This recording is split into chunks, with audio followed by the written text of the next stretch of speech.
Em julho de 1986, leste do Tibete, noite cerrada, um dos maiores montanhistas da história caminha sozinho por uma região inexplorada quando, de repente, algo se move entre as árvores. Algo que não deveria existir. Seja bem-vindo ao canal Mistérios das Montanhas. E hoje vou contar uma das histórias mais impressionantes da carreira de Reinhold Messner. O primeiro homem a escalar os 14 picos mais altos do mundo. Mas esta não é uma história sobre suas conquistas. É sobre um encontro com uma criatura que mudou para sempre a vida do maior alpinista da história.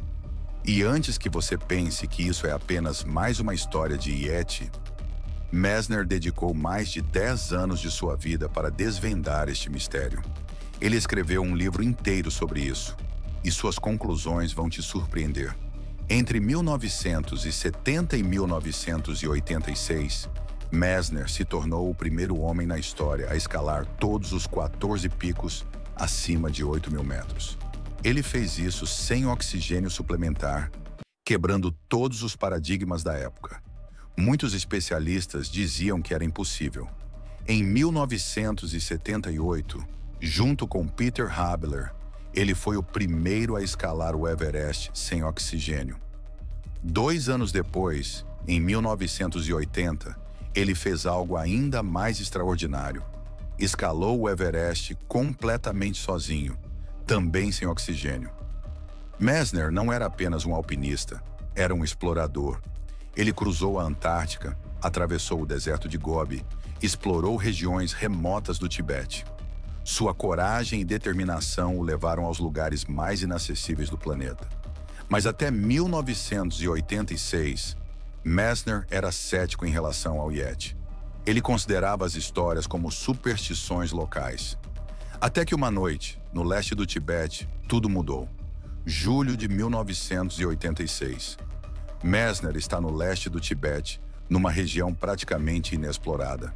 Ele está sozinho, acampado numa área remota, quando decide fazer uma caminhada noturna para reconhecimento. Nas próprias palavras de Messner, que ele descreveu em seu livro My Quest for the Yeti, Confronting the Himalayas, Deepest Mystery. Do canto do meu olho, vi a silhueta de uma figura ereta se mover entre as árvores. Parou por um momento e se virou para me olhar. A criatura se erguia ameaçadoramente, seu rosto uma sombra cinzenta, seu corpo um contorno negro. Coberto de pelos, ficou de pé. Messner descreve que a criatura tinha aproximadamente 2 metros de altura. Caminhava sobre 2 pernas com agilidade surpreendente. E era claramente muito maior que um homem comum. O que torna este relato diferente de tantos outros é a credibilidade de quem o conta. Messner havia passado décadas nos picos mais altos do mundo. Ele conhecia todos os animais da região. Ele sabia distinguir entre ursos, lobos e outros mamíferos do Himalaia. Segundo Messner, o que ele viu não se encaixava em nenhuma categoria conhecida. A criatura se movia de forma bípede, mas com uma agilidade que não era humana.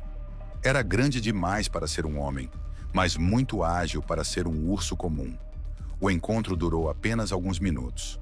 A criatura observou Messner por um momento. Depois, desapareceu na escuridão da floresta. Messner ficou imóvel, processando o que havia acabado de presenciar. Quando Messner retornou à civilização e relatou o incidente, sua reputação foi severamente questionada. Críticos disseram que ele estava sofrendo de altitude, alucinações ou simplesmente buscando publicidade. Mas Messner não recuou. Pelo contrário, ele fez algo que nenhum outro testemunha de Yeti havia feito antes. Ele decidiu investigar cientificamente o que havia visto. O que começou como um encontro casual se transformou numa obsessão de uma década. Entre 1986 e 1997, Messner organizou múltiplas expedições dedicadas exclusivamente a investigar o mistério do Yeti. Ele visitou Nepal, Butão, Ladakh, norte da Índia e várias regiões do Tibete. Muitas vezes, ele teve que entrar ilegalmente em território chinês, tornando-se um fugitivo das autoridades. Messner não se limitou a procurar pegadas. Ele entrevistou centenas de pessoas locais, coletou histórias, lendas, descrições detalhadas. Ele descobriu que praticamente todas as culturas do Himalaia têm alguma versão da lenda do Yeti. No Tibete, chamam de Miche, no Nepal, Yeti, no Butão, Migoi, e no Brasil podemos chamar de Homem das Neves. Apesar dos nomes diferentes, as descrições eram consistentemente similares. Uma criatura bípede, coberta de pelos muito forte, que vive em altitudes elevadas. Durante suas expedições, Messner encontrou pegadas inexplicáveis. Algumas eram claramente de ursos, outras de humanos, mas havia pegadas que não se encaixavam em nenhuma categoria conhecida. Messner documentou tudo meticulosamente. Ele mediu pegadas, coletou pelos, fotografou evidências. Ele queria aplicar o mesmo rigor científico que usava no montanhismo para resolver este mistério. Em 1997, durante uma expedição no Butão, Messner teve outro encontro. Desta vez, ele conseguiu observar a criatura por mais tempo, usando binóculos. Isso foi fundamental para sua conclusão final. Talvez a expedição mais importante tenha sido em Dolpo, no Nepal. Lá, Messner encontrou um ancião que afirmava ter visto um Yeti repetidas vezes. O homem levou Messner até uma caverna onde supostamente a criatura se abrigava. Dentro da caverna, Messner encontrou pelos, fezes e marcas de garras. Ele coletou tudo para análise posterior. Mas foi o que ele viu do lado de fora da caverna que mudou tudo. Usando seus binóculos, Messner observou uma criatura grande, peluda, caminhando sobre duas pernas na encosta da montanha. Mas desta vez, ele pode ver claramente. E finalmente entendeu o que estava vendo. Após mais de uma década de investigação, Messner chegou a uma conclusão surpreendente. O Yeti que ele havia encontrado não era uma criatura mítica. Era um urso pardo do Himalaia extremamente raro, o Ursus arctos isabelinus. Messner descobriu que estes ursos têm comportamentos únicos.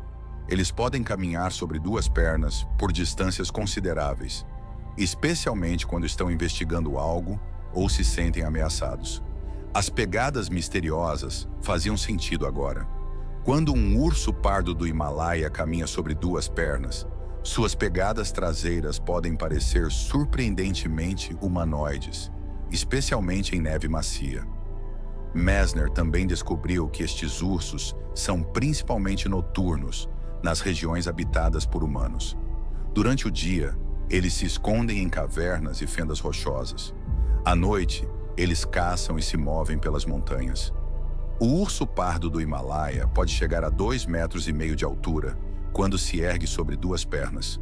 Sua pelagem é densa e escura, exatamente como descrito nas lendas do Yeti. Eles são extremamente ágeis em terrenos rochosos. Aqui está o ponto crucial. Estes ursos são extremamente raros.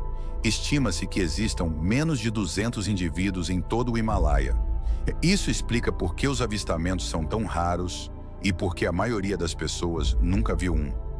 Quando se sentem ameaçados, estes ursos se erguem sobre duas pernas e fazem movimentos intimidatórios. Eles podem correr nesta posição por curtas distâncias, criando uma imagem verdadeiramente impressionante.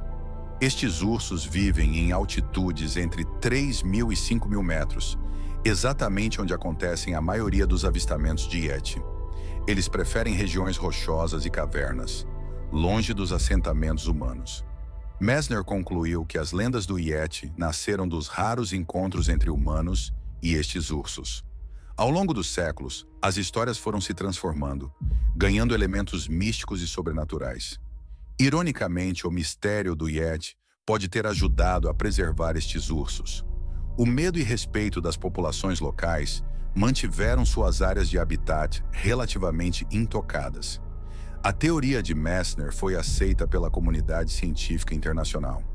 DNA coletado de evidências de Yeti confirmou que se tratava de material de ursos pardos do Himalaia. Em 1998, Messner publicou My Quest for the Yeti, Confronting the Himalayas' Deepest Mystery, documentando toda a sua jornada. O livro se tornou um best-seller internacional. A abordagem científica de Messner foi revolucionária.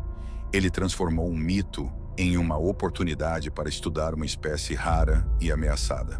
Sua metodologia inspirou outras investigações similares.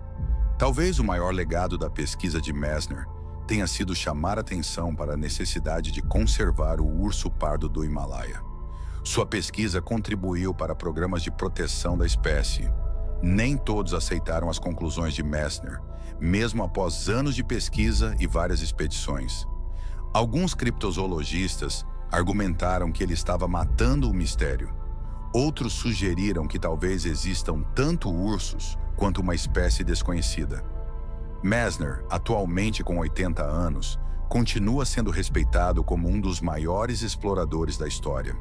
Sua busca pelo Yeti demonstra o mesmo espírito científico que o levou ao topo dos 14 picos mais altos do mundo. A jornada de Messner nos ensina que os maiores mistérios muitas vezes têm explicações científicas fascinantes. Ele não destruiu a lenda do Yeti. Ele a transformou em algo ainda mais interessante. Hoje sabemos que o Yeti realmente existe. Não como uma criatura mítica, mas como um dos ursos mais raros e magníficos do planeta. E ele precisa da nossa proteção. O trabalho de Messner inspirou dezenas de outras expedições científicas. Pesquisadores continuam estudando a fauna do Himalaia, descobrindo novas espécies regularmente. As descobertas de Messner mudaram como vemos as lendas locais. Muitos mitos podem ter bases científicas reais, esperando para serem investigados com um método científico adequado. A história de Reinhold Messner e sua busca pelo Yeti é mais que uma aventura. É uma lição sobre curiosidade científica, perseverança e a importância de questionar nossas suposições. Messner começou como um cético, teve um encontro que mudou sua perspectiva e dedicou mais de uma década para encontrar a verdade. Ele não encontrou um monstro mítico, ele encontrou algo ainda mais precioso: conhecimento científico. O urso pardo do Himalaia continua sendo uma das espécies mais raras e ameaçadas do mundo. Graças ao trabalho de Messner, agora sabemos que ele existe e podemos trabalhar para protegê-lo. Se você achou esta história fascinante, deixe seu like, se inscreva no canal e me conte nos comentários. Que outros mistérios das montanhas você gostaria que fossem investigados? E lembre-se, às vezes, a verdade é mais interessante que a ficção. Messner provou que mesmo os maiores mistérios podem ter explicações científicas extraordinárias. Um abraço do canal Mistérios das Montanhas e até o próximo vídeo.